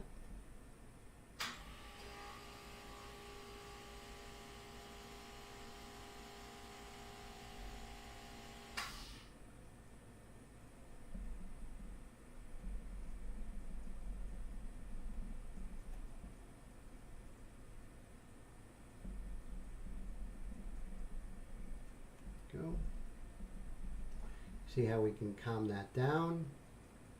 And now we can add a little bit of dimension to those lips.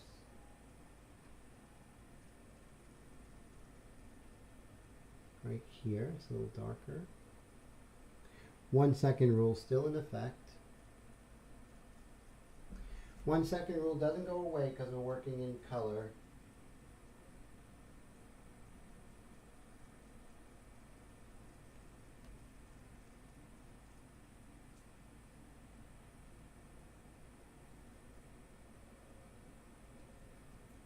We'll come over here.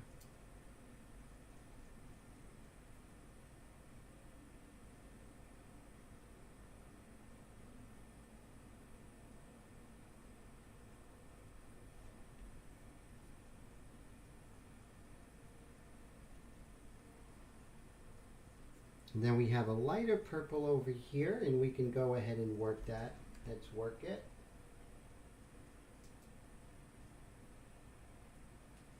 Let's see, the lighter purple.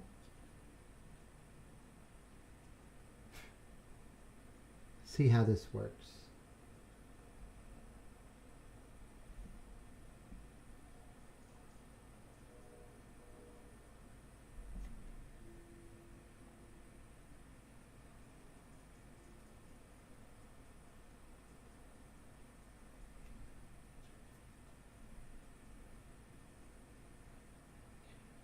Steve, thanks so much. You have a great night. Always a pleasure, my friend. Don't work too hard. And hopefully we'll have no more snow this year, huh, sir? Take care, sir.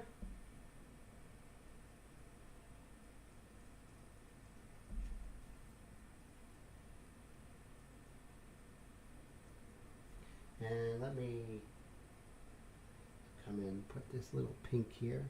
There's a little bit of this pink color right over here. Put that in. And let's zoom out and see what we have. There we go. So now we have a little better color balance with the lips. A little bit of life in there, right? That's true. Yeah, no more snow. And let me work on our Cupid's bow. Let's take a look at our Cupid's bow. No time like the present, they say. So I think this we're going to go with the foam core. When you're adding a little bit of pastel, you don't want to use the foam. You want to use the foam core. And so that's going to enable you to apply less pastel and be a little more subtle. See that? You can have a little more subtlety with it.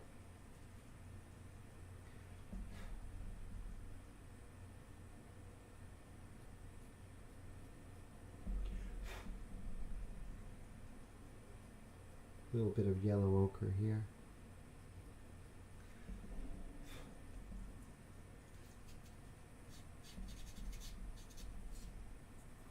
Then there's this really nice, remember we had that white when we were doing those highlights to show nameless? So we're just going to put a little bit of highlight right here. 1 second rule is going to keep me in line.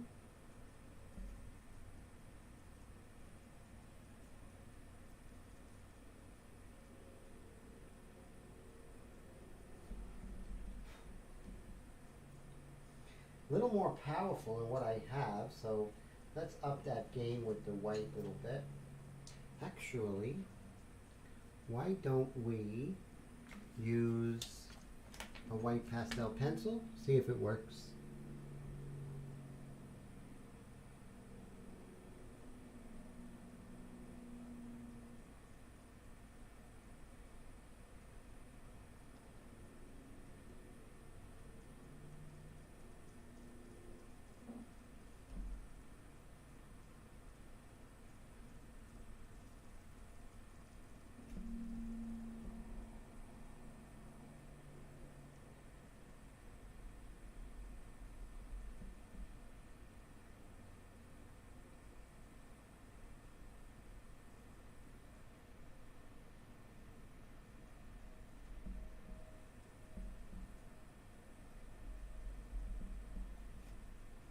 Let's take a look.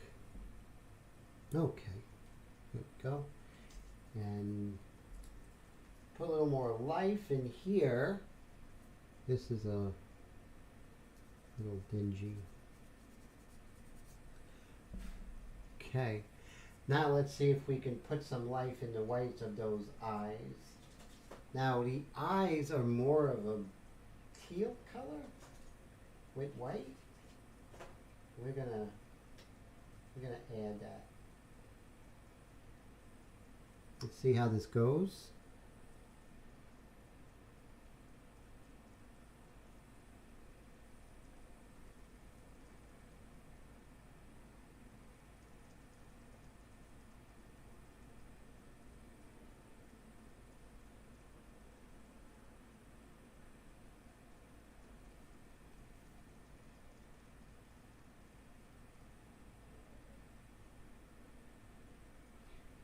Very dark color here.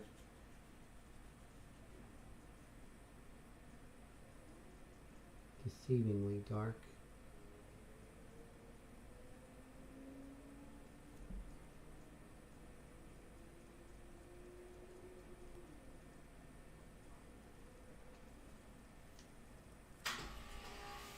All right, now let's see.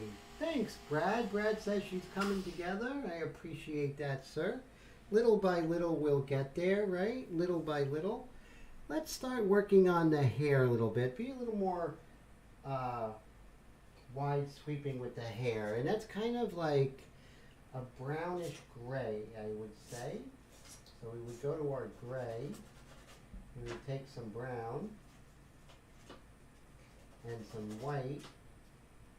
And we're going to get sort of that cool sheen of that. And we're going to apply it with a foam. And let's see if we could start to see it. Is this it? Yeah, I think so. Let's get ready to rumble. There we go. Like I said, intuition. Let intuition be your guide when it comes to color. Thank you so much. John says it's looking great. I appreciate it. Look at that. It's 11:20 already. Is that true? You all are just so cool that time flies. So this is how I feel Rembrandt would apply the hair. Is he would just sort of feel it and worry about making color adjustments later.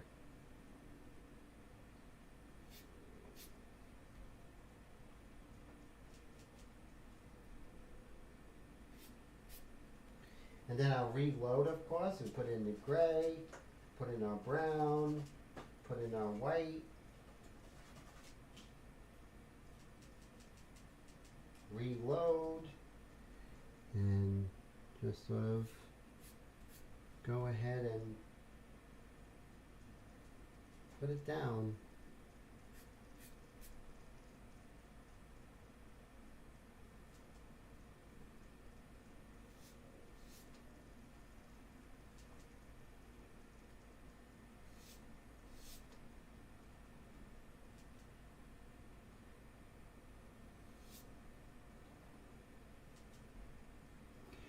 So you want to hit and move. You can always fix it later, but you want to make sure you put as much pastel on the surface as possible because you have to cover all this other color.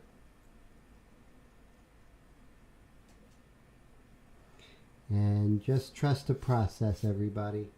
Putting this is going to put more color into her face, and she's going to lose that dead look that you said we had earlier.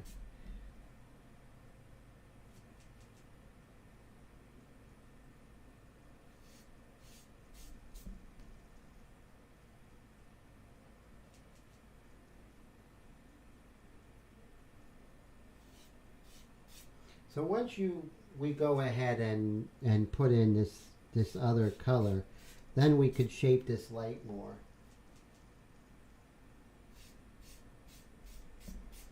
And I kind of like that we apply it like this because then it kind of has that kind of interweaving of the light and the dark.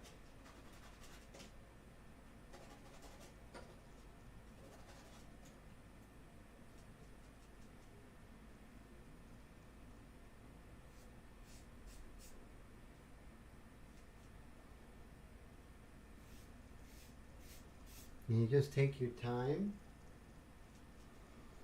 You know, I'm not going anywhere, right? So I'm going to take my time to put in these values. And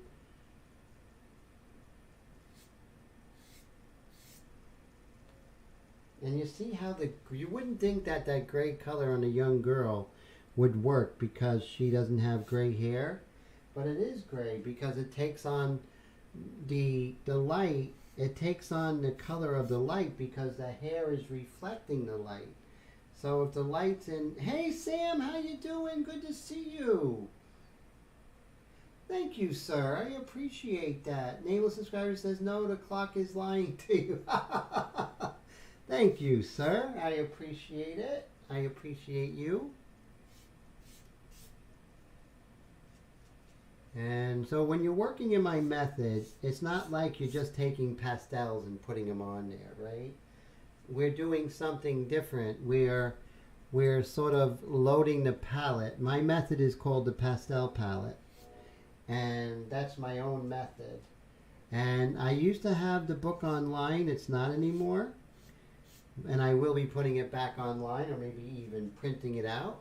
But it's a complete way of working in pastel. As you notice, I mixed all the colors on a palette. I didn't mix them on the surface in the sense that, you know, you just put the stick straight on and hope for the best. No, I don't paint like that. And my way is not the only way. It's just a different way. But it's best for me, and it may be best for you. And if it is, I'm here for you. Which is cool. right?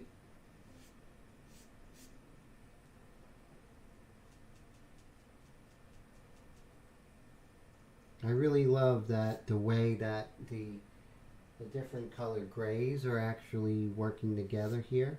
I'm just letting the pastel do it. Let the pastel do it. Here we go. See that? Just let it happen. Then you can just take, these peanuts are pretty inexpensive, so I can just go here and I can just pull that up. See, I went over. Oh no, that's actually not good. Try and be more careful than I am. So I really like the way that her flesh is starting to look once we're establishing some of the hair here.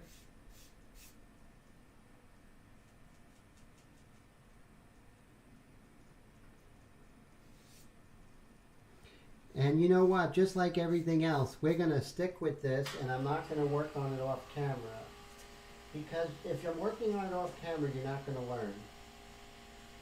So if you watch me through the trials and tribulations and try and make a go of it every step of the way, you're going to gain a lot, right? To me, that's what it's all about, you know? That's what I want you to see how I handle it from beginning to end. And I usually leave them online so you can go ahead and watch them, you know, after the live stream. So if I haven't gotten back to your comments that you leave on the, please don't think I'm ignoring you or anything. It's just been so crazy busy lately. And I like it. I like being busy, and I really like responding to your comments. So I will get to your comments on the videos. So please bear with me. I appreciate that. You guys are amazing. Paul, thank you. I will get you a tracking number ASAP. Okay? And I believe I'm going to ship that UPS.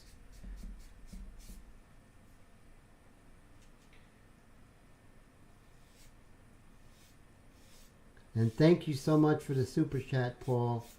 Really, really appreciate that. Oh, I like the way that the gray is working.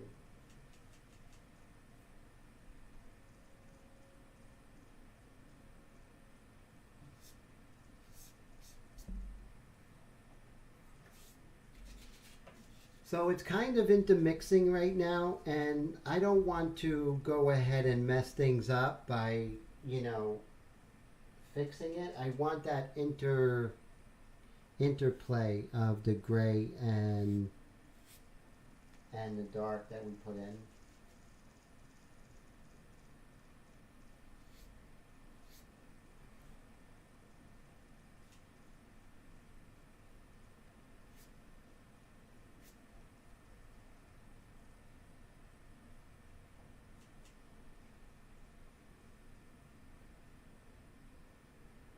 Oh, thanks, Brad, always for coming and your great comments. I really appreciate that, sir. And great work you're doing. And I'm looking forward to 2022 with you and watching your career and your artwork grow. Brad is my longest running student. He's with me over 2 years now. And if you look at his work, you can see how he has been growing leaps and bounds. Really amazing. Brad's in Canada, I'm in the United States, so, you know, geography or anything else does not matter. Brad has his life, I have my life, and we find a common ground as far as time to have our classes. They're not always the same time. So I figure the most I'll be able to handle would be 15. So right now I have 8 spots blocked. So remember, there's only 7 left. Not to pressure anybody, but with the amount of time it takes for the classes and how much time I have, I only have about 7 spots left. So it doesn't mean that the spots are going to go up quick. I just want to let you guys know. Oh my God, it is 11:30. So that means we made it. Cheers to you guys. Cheers. And so you can see it's looking a little bit better, you know, as far as every layer we do, the colors get closer and closer to what we want, and we're sort of working it together. But we can see how the hair really came together, and once we went ahead and warmed up this shadow here, we knew we had to warm up the face, and that's what we're doing. We have a long way to go, but you know what? We're not going anywhere, and it's important that we all see how we took a painting that was pretty much destroyed with that blue shift, and now we're turning it into something else, sort of like the lemon and lemonade kind of story. So everyone, I hope you have a great week. I'll send someone my spot 1,000 per month.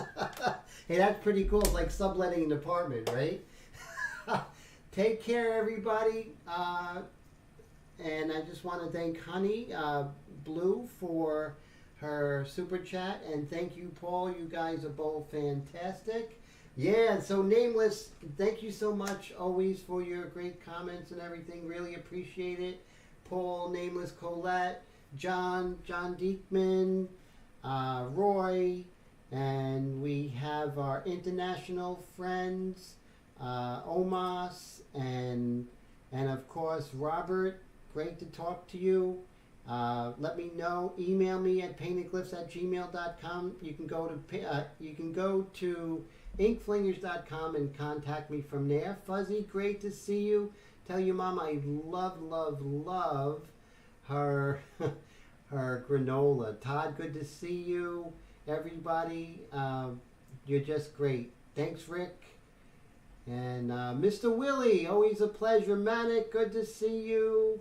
Who else do I make sure Steve Leahy, of course, and Patty, good to see you, Patty. And Colette, and anyone else I missed. I'm so glad you were here. It's 11:30. I can probably not even see straight. Have a great night. As always, where's that button? I have to end this live stream. Is it over here? Is it this button?